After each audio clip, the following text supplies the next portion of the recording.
Article 1. What fathers do best. Argument.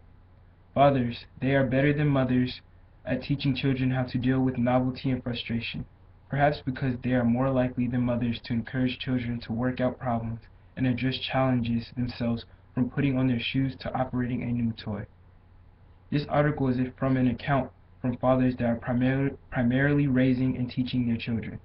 The quote suggests that fathers are actually better teachers of children because they possess different traits that a mother cannot provide, such as encouraging children to work out problems or take on challenges in life, or even putting on their shoes, riding a bike, or showing a child how to play with a new toy.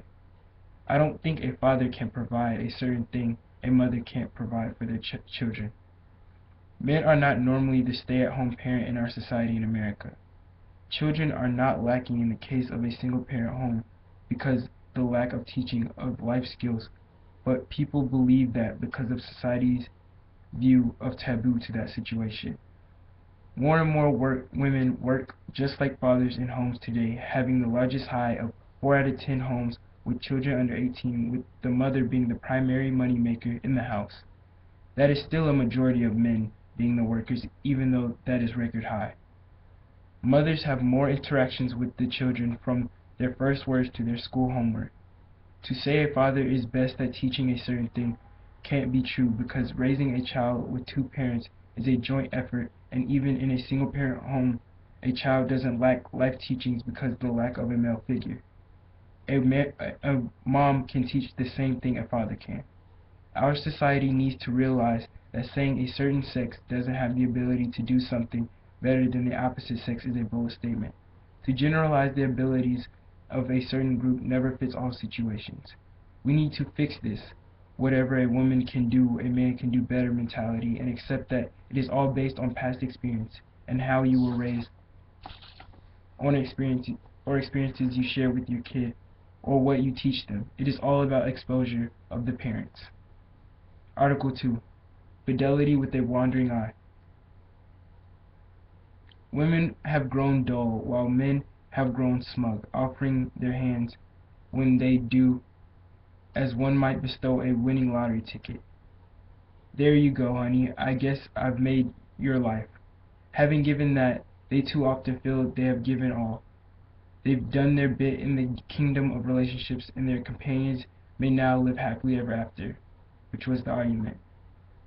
The quote makes it seem as if men assume all is well once you put a ring on it, and women are fed up with the insensitivity, and that is the reason there are more women divorcing and the reason that women explore other options. The statement makes it seem men use marriage for not the right intent, and is trying to say that the idea of marriage is becoming a cliche. I do not agree that women are growing dull of the idea of marriage, like it has lost its value, because there are many aspects that go into marriage that both partners look to achieve. Women becoming dull to relationships have many factors in play, like whether their house is financially stable, or simply if they are still attracted and love one another. To suggest that to make a woman's life complete is to drop a ring in her lap and she automatically accepts it is unpractical. Marriage is a very big deal emotionally and physically. The reason men marry women is not because of excessive pride in one or one's achievements. Women are not growing dull of relationships. People are just more hesitant to marry at a younger age or strive to find that one person for them. I would say women are less accepting of this non-caring type of man the quote describes. Only 51% of America is married according to the Pew Research Institute, which means women and men alike have become more particular in who they marry, or are okay with the reality of being alone or not officially marrying their partner. Being married does not signify happiness, and women and men both have found that this is not the case too. Article 3. Get your hand out of my pocket. Argument. When a woman says that she wants a man to be generous, she is typically referring to the dating process. She wants gifts, and she wants to be courted in a lavish manner.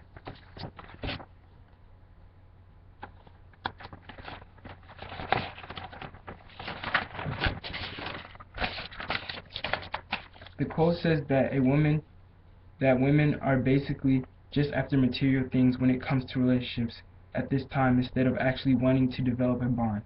It is saying women don't actually want what they ask for, like a generous man, but a man that can provide by financial means when it comes to material things.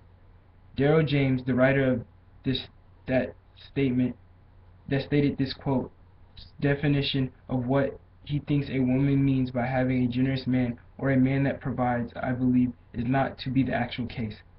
Daryl's pathos-driven opinion is one that has been made from personal experience and can be used because of his lack of support.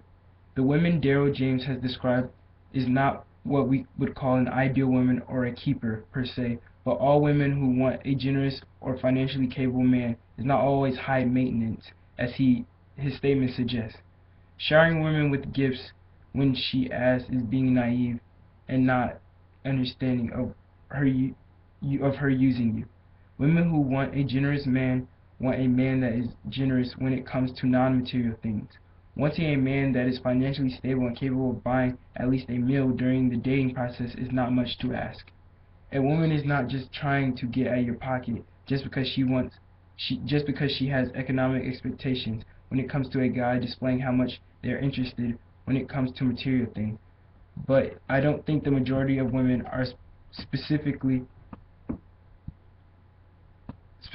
getting at your pockets at all times.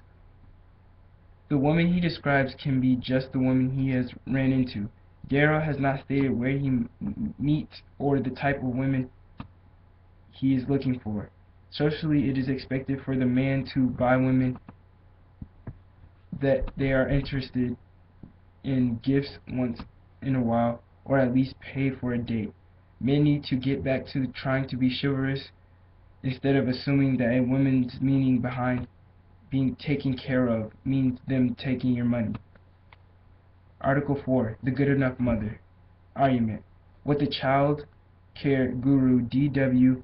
Winnicott once called the ordinary devoted mother is no longer good enough. Instead, there is overmom who bounces from soccer field to school fair to play day until she falls into bed at the end of the day exhausted, her life somewhere between the stations of the cross and decathlon.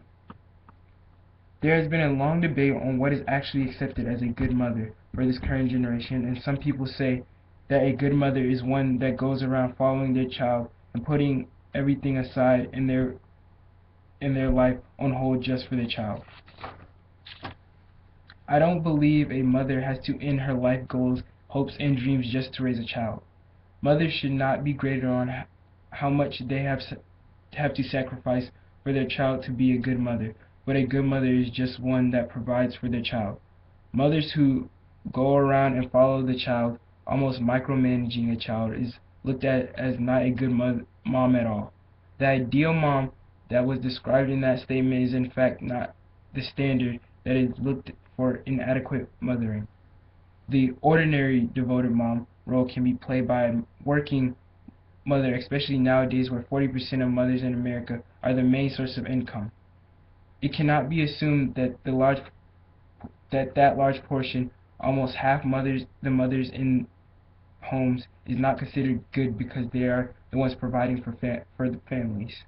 Society now believes the opposite of what this statement tries to suggest is looking at as an excellent mother. Expectations of a mother never changed with time. If anything changed, it was the different ways a mother can provide for their child.